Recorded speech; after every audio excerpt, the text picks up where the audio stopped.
Hello everyone, आज हम लोग शुरू करेंगे आईपीसी में एक मोस्ट इंपॉर्टेंट टॉपिक को, that is section 359 kidnapping, section 360, section 361 और सेक्शन 362 दैट इज एब्डक्शन, जो प्री मेंस और इंटरव्यू के लिए मोस्ट इंपॉर्टेंट है। और उन प्रॉब्लम्स के ऊपर भी चर्चा करेंगे जो इन सेक्शनों से निकलकर बाहर आती हैं, जो प्री मेंस और इंटरव्यू में अधिकतर पूछी जा चुकी हैं।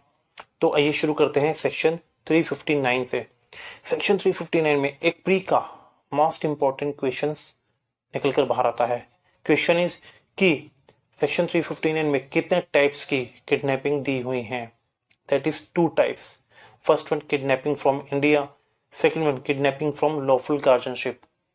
शुरू करते हैं सेक्शन 360 को, किडनैपिंग फ्रॉम इंडिया।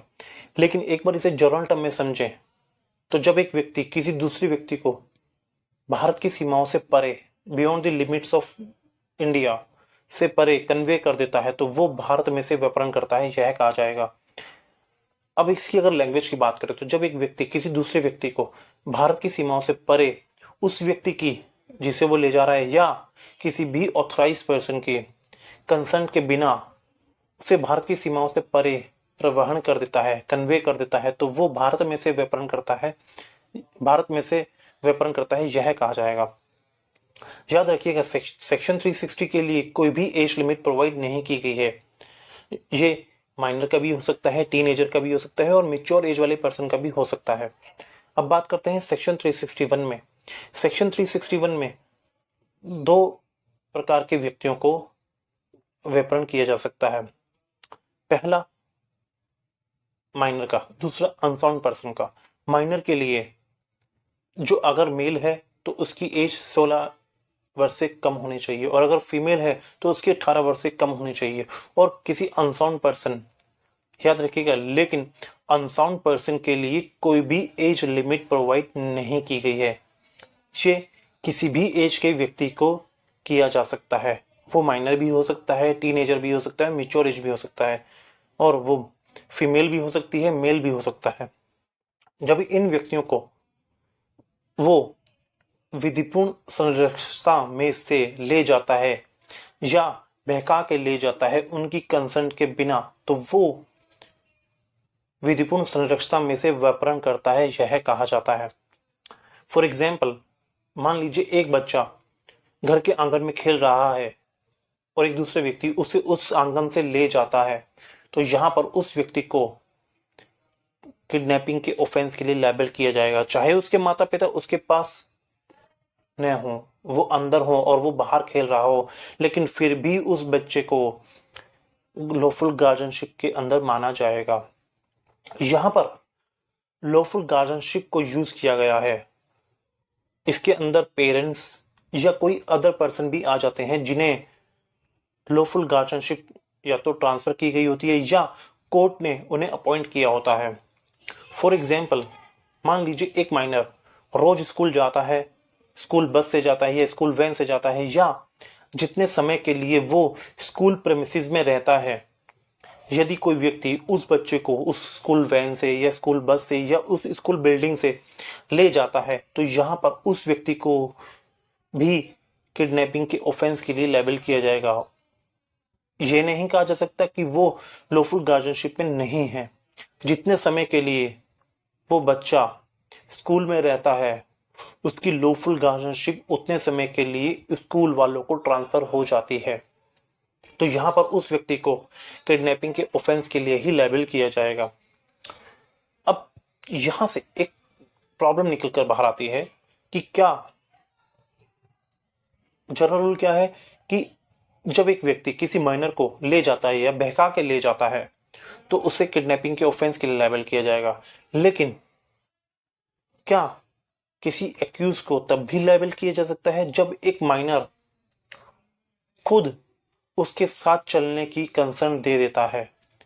यहां पर एक्यूज को किडनैपिंग के ऑफेंस के लिए तो लायबल नहीं किया जाएगा, क्योंकि यहां पर जो शब्द यूज किए गए हैं, ले जाना या बहका के ले जाना और अपने आप चलने की कंसेंट दे देना में अंतर होता है।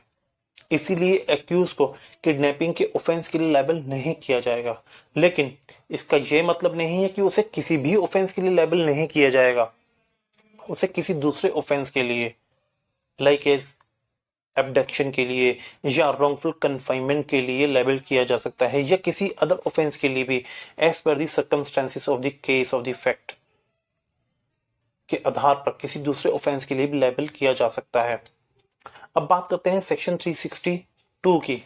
सेक्शन 362, जब एक व्यक्ति किसी दूसरे व्यक्ति को किसी स्थान से ले जाने के लिए बल द्वारा विवश करता है, फोर्स द्वारा कंपेल करता है, किसी दूसरे प्लेस के लिए मूव करने के लिए, या प्रवंचनापूर्ण उपायों द्वारा उसे उत्प्रेरित करता है, तो वो उस व्यक्ति का अपहरण करता है, यह कहा जाएगा। याद रखिएगा, सेक्शन 362 में भी कोई भी एज लिमिट प्रोवाइड नहीं की गई है। यह भी किसी भी माइनर का भी हो सकता है, ये टीनेजर का भी हो सकता है, और मेच्योर एज वाले पर्सन का भी हो सकता है। अब बात करूं प्रॉब्लम की जो यहां से निकलकर बाहर आती है। जनरल रूल मैंने ये बताया कि जब एक व्यक्ति किसी माइनर को ले जाता है तो वो किडनैपिंग के ऑफेंस के लिए लायबल होता है।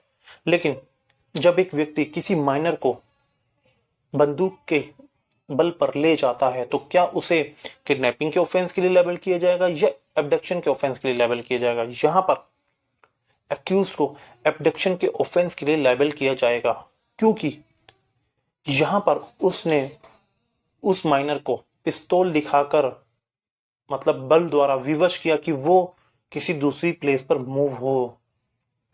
दैट मीन्स उसने सेक्शन 362 के इंग्रेडिएंट को फुलफिल किया, इसलिए एक्यूज को एब्डक्शन के ऑफेंस के लिए लायबल किया जाएगा।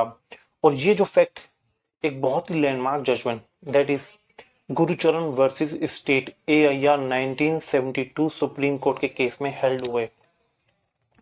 अब बात करते हैं एक और प्रॉब्लम की जो प्री मेन और इंटरव्यू सब जगह पूछी जाती है कि क्या किडनैपिंग वाले का दोबारा से किडनैपिंग हो सकती है? तो आंसर इज नो, क्योंकि यदि एक बार किसी बच्चे को, किसी माइनर को उसकी लॉफुल गार्जियनशिप से बाहर निकाल लिया जाता है तो दोबारा उसे लॉफुल गार्जियन से निकाला नहीं जा सकता। जब एक बार निकल गया है तो दोबारा कैसे निकाला जाएगा?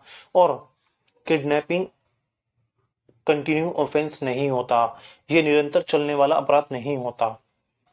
इसीलिए जब एक व्यक्ति ने एक माइनर को लॉफुल गार्जियन से बाहर निकाल लिया है और तब कोई दूसरा व्यक्ति उस बच्चे को, उस माइनर को कहीं और ले जाता है, तो दूसरे व्यक्ति को किडनैपिंग के ऑफेंस के लिए लायबल नहीं किया जाएगा, क्योंकि लॉफुल गार्जियनशिप से दोबारा नहीं निकाला जा सकता। उसे किस ऑफेंस के लिए लायबल किया जाएगा ये मैं अभी बताऊंगा। अब दूसरी प्रॉब्लम ये आती है कि क्या किडनैपिंग वाले का एब्डक्शन हो सकता है? तो आंसर इज यस, किडनैपिंग वाले का एब्डक्शन हो सकता है। उसी प्रॉब्लम को दोबारा लेंगे जब जो मैंने अभी भी बताई कि एक माइनर को एक व्यक्ति लॉफुल गार्जियनशिप से निकालता है और उसे कोई दूसरा व्यक्ति ले जाता है, तो यहां पर जो दूसरा व्यक्ति होगा उसे एब्डक्शन के लिए लायबल किया जाएगा, क्योंकि दोबारा तो उस माइनर को लॉफुल गार्जियनशिप से नहीं निकाला जा सकता। लेकिन जैसे ही वो व्यक्ति, जो दूसरा व्यक्ति है, उस माइनर को अपने साथ कहीं और ले जाता है और यदि उसके बाद कोई तीसरा व्यक्ति भी उसे कहीं और ले जाएगा तो उस दूसरे और तीसरे व्यक्ति को एब्डक्शन के लिए लायबल किया जाएगा और पहले वाले को किडनैपिंग के ऑफेंस के लिए लायबल किया जाएगा। इसी फैक्ट को एक बहुत ही लैंडमार्क जजमेंट, दैट इज निमाई चट्टोराज का केस, निमाई चट्टोराज का वाद के केस में हेल्ड हुआ है। इस केस में क्या हुआ, एक व्यक्ति ने एक माइनर को उसके पेरेंट्स की, दैट मीन्स लॉफुल गार्जियनशिप से बाहर निकाला और उसे अपने आप पास 20 दिनों के लिए रखा। 20 दिनों के बाद उसे सी, जो एक सेकंड पर्सन था, सी उसे कलकत्ता ले गया। तो यहां पर सी को एब्डक्शन के लिए लायबल किया और जो पहला व्यक्ति था उसे किडनैपिंग के लिए, क्योंकि लॉफुल गार्जियनशिप से उसने निकाला और सी ने चूंकि उसे लॉफुल गार्जियनशिप से नहीं निकाला इसीलिए उसे एब्डक्शन के लिए लायबल किया। और किडनैपिंग और एब्डक्शन के बारे में इतना ही। Thank you so much.